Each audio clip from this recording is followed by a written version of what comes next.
Maybe big data has gotten too big. Whether you're a B2B marketer or a consumer brand, your data needs to be viable, relevant, and accessible so that Stirista can help you retain customers, acquire customers, and make it personal. Welcome to the Marketing Stir podcast by Stirista, probably the most entertaining marketing podcast you're going to put in your ear. I'm Vin, the producer here at Stirista. The goal of this podcast is to chat with industry leaders and get their take on the current challenges of the market, and we'll have a little fun along the way. In today's episode, Stephen Hill, the Director of Demand and Digital Operations at JLL, chats with us about a variety of channels that can be used for marketing and how data is more critical than ever these days. Give it a listen. All right, ladies and gentlemen, welcome to another episode of Stirista's The Marketing Stir. I, of course, am your always happy host, Vincent Petrofessa, the Vice President of B2B Products and Partnerships here at Stirista, and still Interim General Manager of our B2B division. Rocking it out. Still interim. We'll get the General Manager someday, people. That's okay. I'm still going to work hard. Let's talk about Stirista for just a moment. That's all. We don't accept advertising on this podcast, but just Stirista. We're a marketing technology company. We own our own business-to-business data, business-to-consumer data. We help companies access that data to help them get new customers. Who couldn't use new customers? We have our own email sending platform, our own DSP. We do display, connect the TV. Email me at vincent@stirista.com. That is how confident I am. I just gave all of you my email, and boy, are you using it. Not always for the reason I intend, but you're listening. That's all that matters. You tell me how much you like the podcast. You ask me to be on the podcast. We just don't let anyone on this thing. So be patient, and thank you for listening. I am so happy also, ladies and gentlemen, because my co-host, this gentleman, will be here in person tomorrow in New York City. Ladies and gentlemen, he has a haircut because he knows I would give him some crap for not having a haircut. Ladies and gentlemen, my co-host, Mr. AJ Gupta. What's going on, AJ? Hey, Vincent. Yeah, I actually dread coming to New York City because I have to go to the barber. It only happens every few months, sometimes 3 months. So, yeah, as opposed to every 10 days like me. Yeah. Yeah. And that's, I think it used to be every 7 days for you, right? I used to. Yeah. I grew up a little bit and I was like, all right, this is ridiculous. I can't go every 7 days, children and family and all that stuff. But yeah, every 10 days. But New York City, it's a quick trip. You're coming in. We're hanging with some clients, some friends. You're going to a cool event in the Hamptons. First time in the Hamptons. I really didn't realize how difficult it is to get to the Hamptons. I think that's when I realized, all right, if I have to go to Hamptons, I need my own private jet or something. Yeah, which most people who go there, they're either flying on their jet or their helicopter. Yeah. It's crazy. It's a crazy area. Living in New York City here, a lot of people in my neighborhood, they're just like, oh, they have a house in the Hamptons. They call it out east. I'm like, come on, it's the Hamptons. Out east, what are you talking about? Asia? Like, what are you doing? But yeah, but it'll be fun. So you short trip, but it'll still be memorable. We'll have some fun. Yeah, I think it's the because I obviously went to college in upstate New York, so I think I have been to literally every part of New York but the Hamptons. So this will be something new and unique. Yeah, you might like it, and then that could be trouble, and then there's a house out there. That's okay. I'll come visit. That'll be good. But yes, we're gonna have some fun. So stay tuned, ladies and gentlemen, because you're always interested in what AJ and our adventures. That's what you tell me at these conferences when you come and see me. So we'll report back on the event. I will not be there, but we have well covered with our Stirista Long Island team, so we are good. Speaking of, look forward to seeing you tomorrow. Yes, tomorrow it's the day. We're gonna rock it out, have some good time. Some New York City rooftops are always great this time of year. Also, what's great this time of year, every time of year, ladies and gentlemen, is our next guest. I'm so excited for you to hear about this organization, JLL. Yep, that's right, JLL. You might have heard of it. If not, you can hear more of it. We're so happy to have this guest, the Director of Demand and Digital Operations, Stephen Hill. What's going on, Stephen? Not much, Vincent. Oh, thanks for having me, Vincent and AJ. It's great to have you, Stephen. It's recently that we talked and we're making this happen. I love it. This is, I like when things work out that way. What I don't, sometimes it's like, oh, I'll meet someone and then 4 months later we have them on the podcast. And then 4 years later, I meet them in person. So we got you on here quick because I love your story. Let's hope that it's not 4 years that we meet in person. Right on, right on. Well, and I grew up outside of New York, so love it there. And I just cut my hair this morning. Before this, I had long, beautiful flowing hair, and then I just cut it all off. But now I cut every week for me. Yeah, I do it myself, so it's very quick. But no, thanks for having me. Yeah, I've been with JLL for 5 years. It's Jones Lang LaSalle. It's a large international corporate real estate services firm, just shy of 200 on the Fortune 500 list. But we provide, a full range of corporate real estate services, from all kinds of leasing transactions, asset transactions, to full range of services, whether that's debt advisory, valuation advisory for investors, or all kinds of, facilities management, portfolio optimization, consulting services for occupiers and investors altogether. Absolutely. And, me living in New York City, I see the JLL name all over the place, which is great. A lot of people, you see JLL, you're like, all right, we're in good hands. This building's going to be just fine. So I love, and finally we're like, oh, we have to get someone on from JLL because I constantly see them. So Stephen, talk to us about your role within the organization. You're doing a few different things there. There's a lot in that title. It's a great title, a lot in there. So talk to us about what you're doing. Yeah, for sure. Yeah, and I'm thrilled to be at JLL. Really proud of the company. And yeah, my role is basically running digital marketing for the Americas region. We definitely do most of our business here, so we cover a lot of bases. Digital marketing, as you're very aware, is super dynamic. There's so many different functions and aspects that come to bear in this space, which keeps it very interesting, really exciting. It's that great kind of, we love to say, where the poetry and the plumbing come together. Telling great stories, but making sure we activate that across all of our digital channels, and that we're able to identify, actionable intelligence, as I like to say, for our salespeople. Because if we aren't making our sales folks more money in less time, then we're doing something wrong in marketing. But yeah, with digital marketing, full funnel, integrated marketing across all channels, with a key eye on generating demand and making sure, we're delivering that value across the aisle over to sales. Love it. And Stephen, talk to us about how you got into marketing. This is one of our guests and our listeners' favorite question. Sure. And I've got quite the journey. I've done a lot of different things, but the first job I ever had was one I created for myself in summer during college, window washing service. And it was the time I got my hands on my first marketing list and did a mail merge using Microsoft Word and Excel, and printed up the labels and mailed out my mailers, and completely booked up my summer with one distribution of that direct mail list.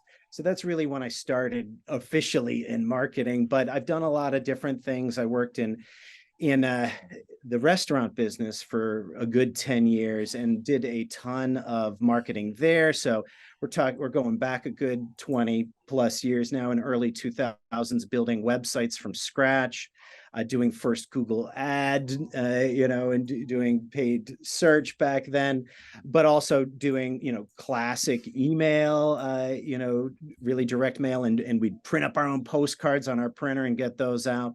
Over the years, I kind of moved into sales and spent a number of years in sales, particularly at CDW, selling technology into healthcare, then officially moved into marketing at CDW about 4 years in there, spent 7 years really working my way up from a program manager, delivering lead programs to sales teams, to basically running leads, running marketing automation at CDW, and then got recruited into JLL, saw a great opportunity to build really the demand gen function from scratch, and have had a wonderful run here of just building the team really from scratch here at JLL to really do full, spectrum, full funnel, integrated digital marketing that can identify actionable sales opportunities.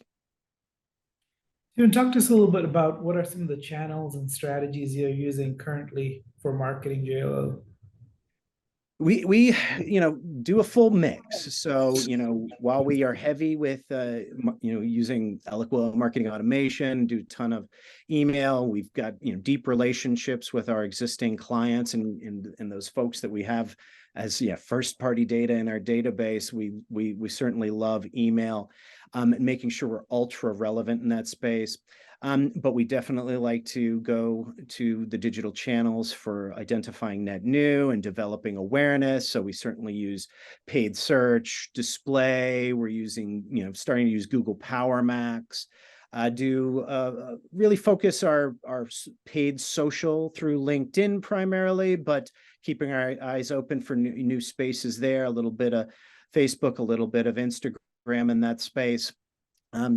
And then we do a ton of virtual events. So certainly using various platforms for virtual events and getting into LinkedIn live streaming as well. So yeah, really a full, integrated digital marketing channel mix. And how important is the role of data in your marketing? Data is the lifeblood, and I am a self-proclaimed data freak. I absolutely love it. The day starts and ends with the data. I'm always in it. I'm always refining it and using it to really, identify, let the data tell us kind of where to go next. These days, data is more critical than ever. Privacy is critical, making sure we're doing right by the folks who subscribe, making sure we're ultra relevant, making sure we're getting the right message to the right people at the right time, obviously. None of that's possible if your data is not structured correctly. I'm a big fan of what was once called the demand unit, or a buying group with a shared need, but really looking at leads not just as individual contacts, but really as a full buying group that has a shared need, and really digging into the details of that group. And so we've structured our database to be able to accommodate buying group level leads, and it's been a huge benefit. And for complex long-term sales like we get into at JLL, it's high value for our salespeople. So making sure the data is set up to deliver higher value intelligence to sales is everything. Data freak. I love it. I love it. That's a great name. A great name for an episode too. But so, Stephen, talk to us about your marketing huge in North America here. Are you using like persona based? Are you using an ABM approach, or both? Talk to us about that. And I'd love to understand also, is it a mix of JLL doing marketing to the people who are occupying the building? I'd love to understand a little bit more about that, because there's a lot of ways that you can market. Oh, absolutely. And now I'm glad you're, persona based. Yes. ABM. Yes. We are doing some piloting within ABM we're piloting with 6 Sense right now, but we've also used demand base in the past and see high value with intent data, with using AI to build really great models to identify, really that perfect customer. But where we see a lot of value with ABM and certainly the personas is with starting with our existing clients, knowing their very specific needs and knowing really frankly, where's the next benefit that we could provide them, and making sure we are targeting them appropriately, using those types of ABM and those types of personalization tools, making sure, we're having the right conversation with somebody who might be more very specifically in the operations side. But so when we're getting into personas, we've been opening up to groups like human resources, which typically has not been a member of, say, a buying group for a corporate real estate decision. And but talking to them about sort of, the hybrid work experience and how you can use real estate for acquiring, the best candidates and retaining your best people because they have such an amazing, good work experience, whether that's in the office or at home or a hybrid experience across those environments. The big groups for JLL is, from a persona perspective, is on kind of one side of the coin. You've got investors who buy and sell real estate assets, and then also need services like property management to manage leases within their building. And then on the flip side, you've got those people who are leasing spaces, and they are occupiers. They might be big organizations, and they might have lots of leases around the world, and helping manage those leases, helping manage those facilities for those occupiers. And so it is two very different sides of the coin, very different content that we will share with an investor versus an occupier, and certainly very different content when you're talking to somebody who's deep in the corporate real estate world versus, say, when we're opening the door to having conversations with HR. So it is quite a range of stories and audiences that we need to tell and communicate with.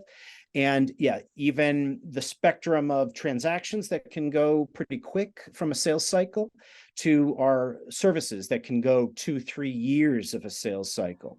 So yeah, lots of complexity, lots of different audiences, because we sell a lot of different products and full-blown services to a nice mix of persona groups there. Yeah, no, you definitely do. And it's like you said, it's different hats that you're putting on, where it's okay. It's Sure. different messaging, it's different methods.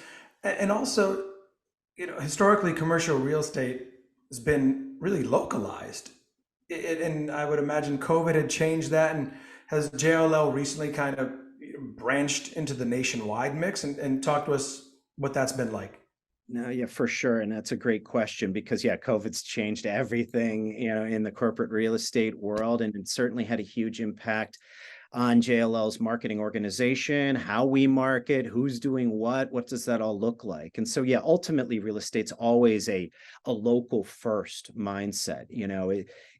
That building is in a particular town, and there's folks in that town who understand, the needs and the nature of that space, and you really got to deliver that local value.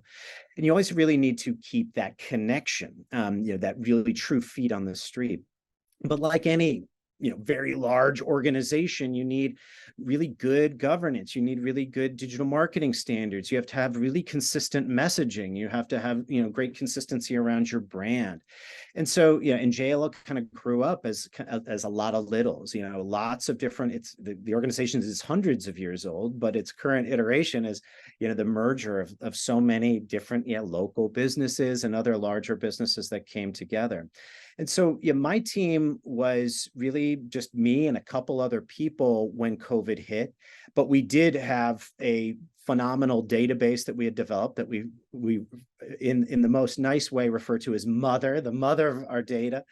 And because we could manage that, because we could do multi-touch email, because we were very comfortable doing email, social, paid to promote virtual events, when COVID hit and people couldn't meet in person, we needed to, consolidate our message around COVID, make sure we're not being too salesy, frankly, and, using, such a tragic event, we weren't seeing as an opportunity. We just wanted to make sure we were really consistent with our messaging and that we were basically here for our customers who had a ton of questions about how do they deal with this new environment. So multi-touch email, and we ended up doing a phenomenal webinar series. We did, I think, over 25 webinars in 2020. We had over 40,000 people register, over 25,000 showed up, and I think we even tracked almost 30,000 poll answers that people had answered during these virtual events that were incredibly insightful for us to be very direct in how we can be helpful to them. Once again, using centralized, standardized, best practice digital marketing, but to be more human, to allow our salespeople to have a more relevant conversation, to get to the point with their customers and the questions and the problems they have. And so, COVID really kind of accelerated the centralization of our national marketing efforts in the Americas. And then since then, we've really created a nice, kind of another hybrid story, the balance between local and national and global, and how we balance the messaging across those, the levels of personalizations that's possible when you get down to that local level, and really managing our stakeholders' needs across kind of that broad to very specific geo and audience targeting that we can enable from, with our, best in class digital marketing capabilities. Stephen, you come from a background where you worked in sales before marketing, which is pretty unusual for a marketer sometimes. Would love to know, what benefits you saw from having that sales background and how it affects your you as a marketer. For me, I think it's gold. And it's almost like I'd want almost everybody in marketing to be required to have spent some time either dialing for dollars or going and dealing with 1,000 no's before you get to that yes. Really understanding the needs of the customer, really knowing what it takes to develop a long-term, relationship with those customers is gold. I also spent a lot of time in restaurants, which is such a sales-focused environment. And it's also that combination of 1 minute you're selling and the next minute you're operating, whether you're in the front or the back of the house at any given moment. And the fact that the customer is always right, and making sure that that customer experience across all of the touches with your business is amazing, is super, super critical. And so, one of the things, we always were shooting for, just a term that it's just this seamless experience across digital and human touch points. And that bridge across marketing and sales is so, so, so critical for business success. And it's, it's kind of cats and dogs, they're very different worlds, and they see the world oftentimes very different, but it's all for the same purpose. And so yeah, seeing, marketing through the lens of sales has certainly benefited me, particularly from that demand gen perspective. But really, demand gen runs throughout all of digital marketing these days. Everybody needs to prove that ROI associated with that marketing investment. And if you don't have that relationship with sales, then it oftentimes turns into a box checking exercise where I did what I was supposed to do. I sent them the leads. They didn't do any action. That's not my fault. I wash my hands of it.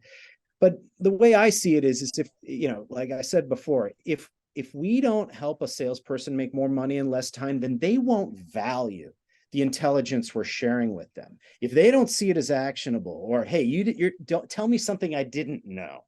If we're not telling a salesperson something they didn't know, then it's a waste of their time. Or they think it's just, oh, you're just tracking my stuff so you can, pay me less or something like that. It's about the value exchange, and knowing your customer, which is the salesperson from my point of view, is gold for a marketer.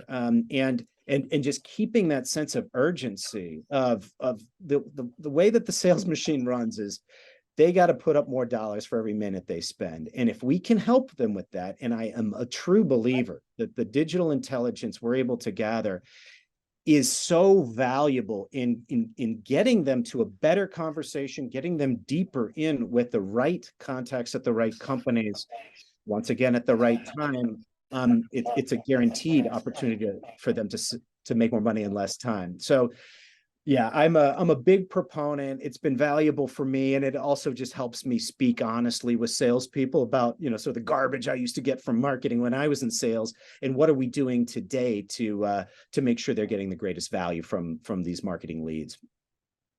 Stephen, that's an awesome answer. I think as somebody who has run sales and marketing before, I can completely relate to this friction that's often caused because marketing feels that washing their hands off it, and sales is unhappy that they didn't get the lead quality they wanted. So there's always It's the source of all friction between marketing and sales. So great answer. Yeah, we're all in it together, right? Yeah. Yep. So kind of related to that question, what advice do you have for others that are looking to change their career or get into a marketing role? I think that's a great question because it's so dynamic and interesting. But I think it's really, really important. What I love that we're talking about more than ever is authenticity and, really being yourself and seeing where your skills really complement the skills of a team or an organization as a whole. And so, yeah, certainly me, coming, I have such a weird background with the restaurant experience that even when I was applying for my first sales gig, they're like, what is this? And so, but I could tell the story of how the customer is so important and how we develop relationships and that the whole point is to move more product faster. And so that, by complementing, in that story to get into sales, what I had learned from small business and what I learned about running a small business and the full experience of the user, it helped me get into sales. But then when I flipped over to marketing, it was just the flip side sort of argument. It's just like, okay, well, I actually had some really interesting marketing experience in those very early days of digital with using Google Ad Network back when it was just really archaic and building websites from scratch back in the day, to now true modern digital marketing and awesome marketing automation platforms and the ability to score and all this stuff. But I could bring that experience to bear and share the story of how it can help provide a new perspective to, say, a marketing department full of folks who are regular marketers. But I think it's really being authentic about what you provide as a person, what's special about you, what's your superpowers as an individual, and how does that complement whatever team, whatever role, whatever organization you're looking to get into, to really highlight how your piece fits into their puzzle. And Stephen, I want to talk about your background in a moment because it is a unique background. There's a lot of cool things that you've done. But before that, let's talk about, because our listeners would love to know this, commercial real estate, going back to the office, right? I'm in the office. I'm a 5 time a week guy, but it's changed in different regions. How is JLL addressing that? How are you marketing based on those regions? It's a great question, and I can share my perspective as a marketer. But JLL's got amazing researchers who go deep in this topic and break it up into so many ways. And I'm blown away by JLL's resilience at a time when people are talking about doom loops and Armageddon in commercial real estate. And certainly, high interest rates aren't helping anything. But I'm so impressed by the resilience and impressed by that sort of dynamic human nature. It's wild to watch. And so I commute into Chicago 3 days a week. I'm obviously working from home today, and I love the hybrid work experience, and I think it's a really good balance. And JLL has embraced that as really being straightforward about hybrid is really where it's at for the average person out there. But that means that you have to repurpose those environments to get the most bang for your buck. If you're an investor, if you're leasing that space, how do you optimize your space? So these really change the equation for a lot of folks. But there's also so many upsides and opportunities. People are talking about and reading articles all the time about repurposing office space for more residential. Well, that's just another opportunity for an organization like JLL that has, actual, designers and project development folks that can help transition buildings. The office leasing might go down, but then multifamily unit, leasing might go way up. So I think it's a really dynamic and exciting and interesting space, and it really screams to these bigger changes in society. I think the vibrancy of our cities is incredibly valuable. And so certainly, you're going in 5 days a week. So you're on that end of the spectrum. And there's tons of folks I know who never go in. And I think it is, I love that hybrid balance because I do love the best of both worlds, being in the office a few days to make sure I'm able to collaborate, and some of the side conversations I might have with one of my stakeholders that I wouldn't normally be able to have if it's only through my my Zoom Info Teams channel meetings. So being all the value of being able to collaborate with people in person is extremely important, but also not burning up unnecessary hours commuting just to go in and be on Zoom calls all day. We got to be honest about that, Yeah. right? So let's right size our use for that purpose. And in any business that's close to this, you got to balance those challenges with those upside opportunities and see really how you make lemonade. We're always at the end of the day in the lemonade business. And so and things like sustainability. I'm incredibly proud of JLL's stance on sustainability, getting to carbon net neutral targets by 2030. And even, the value of how sustainability is something that, well, you can optimize your space, you can lower your carbon footprint, you can improve your energy, usage, and you can save money. So there's like a kind of a win-win-win opportunity here if we navigate these tricky waters well. Well said. And Stephen, the background, I want to get back, so art, music, you were a toy maker at some point. You were in the technology business at the CDW there. Yep. How is all that, like that, the creative side, the art and the music, the toy, really helped you at JLL or just as a marketer?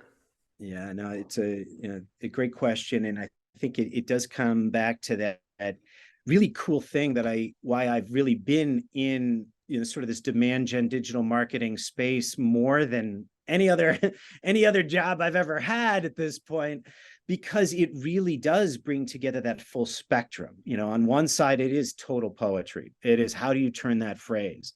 How can you say something in 2 words that typically is said in 50 words? That takes a lot of creativity, but also the plumbing. And it's like, how can you provide the greatest digital engagement strategy to make sure that your story gets through to those right people, right time, right place, right channel? And I love the mechanics of that. And, getting deep into the data and the differences, and like, how can we create like an AI company name matching tool? Let's go deep into, how do we use the best of marketing automation or learning, machine algorithms in these ABM tools to save us time and to use our human creativity where it best suits us, rather than just grinding out the tasks. Let's let our tools grind out the tasks. Let's use our human creativity to apply those capabilities in new and interesting ways, right? And I think that's really, really, really fun. And so I've kind of surprised when I had the opportunity to go deeper in data, just how comfortable I was in the data side. I was never a big student. Basically dyslexic. My kids are super dyslexic, even worse than I am. And so the typical academic environment has never been a friendly space for me. But getting to the answer, getting to the solution quickly has always been the game. And using data, using tools to get to that answer, to get to that better solution, that testably better way of digitally marketing to somebody is such a creative and exciting thing, even though it might be super, super technical. So I think, some of, my bouncing around is a little bit from the dyslexia, and I like that range of going deep on business things, but I also love, making crazy wire sculptures with motors in them and stuff. And my first gig out of college was an internship in a prototype shop for a toy company outside of Cleveland that I think eventually got absorbed by Hasbro. And, I'm painting the eyes on, the Stretch Armstrong doll and things like that for a new prototype kind of thing. But learning all those things, and in that, basically, how do you solve a puzzle nobody has the instructions for? That is sort of what my experience has helped me in the world of digital marketing and demand gen, where, well, hey, especially when you get into enterprise space and things get really fuzzy and complex, you got old systems, you got new systems. We've got 5-6 instances of marketing automation. We've got many instances of CRM. We might have a lot of Ferraris, but they're not all necessarily able to be raced like Ferraris. So what do you do in the meantime? What do you do when the system doesn't talk to that system? So my wide range of kind of experience and being able to kind of jump into a lot of different things has helped me deal with, oh, well, the platform doesn't solve for that. So instead of just shoulder shrug, I was like, well, we'll figure it out. I'll hire 3 contractors and we're going to do it manually. We'll figure it out. Well, there's always a way. So when the machines stop working and the people and the consultants don't have an answer, what are you gonna do? You still gotta get that marketing out the door. You still got to deliver the leads. You still got to turn the crank on the ROI machine. So being creative when nobody's going to give you the answers is where my experience is. I feel like it's helped me the most. Stephen, here's a fun one for you. We ask this for every guest. I'm sure you get a lot of LinkedIn messages unsolicited. What's one that gets a response from you, and what's one that really annoys you? I think whenever I've been impressed by folks, looking to make the connection rather than looking to get the meeting. I think it's like, hey, yeah, 15 minutes this week. That's a waste of time for a lot of folks. It just it smells of call center email grinded out. I've been there and I've been on that side of the email. I've dialed for dollars. I know what it's like to be that outbound dialer. And so I get it, but I think it's always getting to that, hey, back to what's in it for you. It's making sure that it's valuable for them. And I do connect with a lot of sales folks, especially when it's just like, hey, we'd love to just, learn about how we can help each other out potentially. I have intelligence and expertise in this area. You have this, let's connect, let's exchange our value. And maybe there's an opportunity there. But the thing that it's just like, hey, you have 15 minutes real quick question. One of the things I'm starting to think about a lot is the flip side of the quick question that's never really a quick question is the idea of the slow question. And I think we need to start thinking and really going a little deeper on some of these bigger issues. And let's have a conversation about that slow question. I'd probably more likely to respond when somebody asks me the slow question rather than that quick question to get 15 minutes and I'll buy you a cup of coffee just so you can pitch to me in 15 minutes. Well, maybe we have that slow question. We get into some deeper topics. And then as humans, we're heavily connected. We start to understand where each of our puzzle pieces fit into our bigger puzzle. Those are the things I'm more likely to respond to. Stephen, we're coming to the end of the podcast, so we like to get to know people at a personal level as well.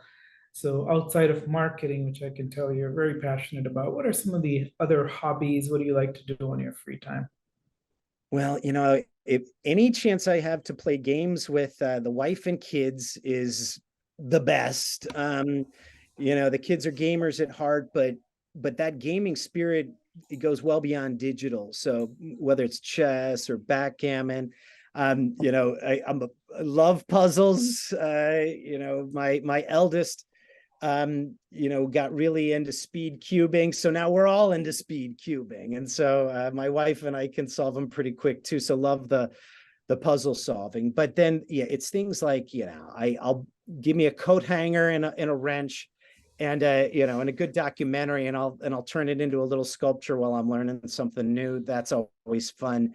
I'm a big gardener. I love plants. I love to watch the garden grow, but I also love weird kind of semi-art, science projects. My wife needed a new PC, compatible computer around the holidays. We happen to have an old blue and white G3 Apple, from like 1999 sitting around in our kind of museum of old tech.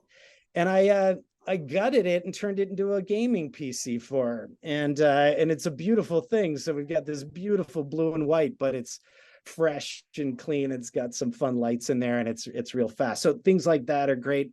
Helping my eldest, wire up the radio in their car, really, really fun.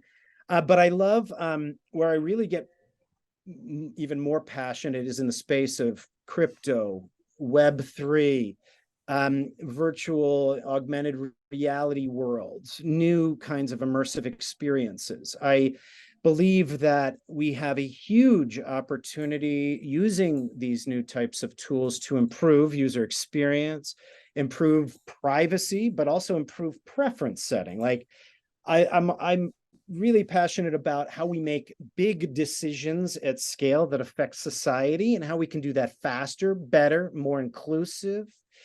I don't feel like a lot of our systems today work for that, and I feel like we've got the tools to do it. So one of my big passion things is frankly to develop a problem-solving community that uses these great tools to their best capability to make really inclusive, really well-informed, very large-scale solutions, identify large-scale solutions that could make money for people to our biggest problems, and move the conversation from problem identification to solution identification and solution delivery, just like we all do in marketing every day, but to some of our world's biggest problems. So I think we got a lot of possibilities we could do.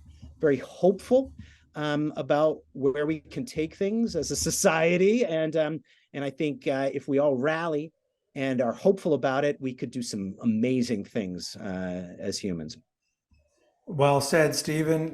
This has been great. Again, as AJ said, your passion shines through. Multifaceted, ladies and gentlemen. Thank you for your take. Thank you for sharing your story, JLL's story. That's Stephen Hill, the Director of Demand and Digital Operations at JLL. That's AJ Gupta.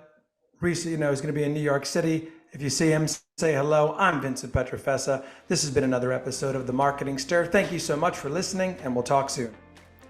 Thanks for listening to the Marketing Stir podcast by Stirista. Please like, rate, and subscribe. If you're interested in being a guest on the podcast, please email us at themarketingstir@stirista.com. And thanks for listening.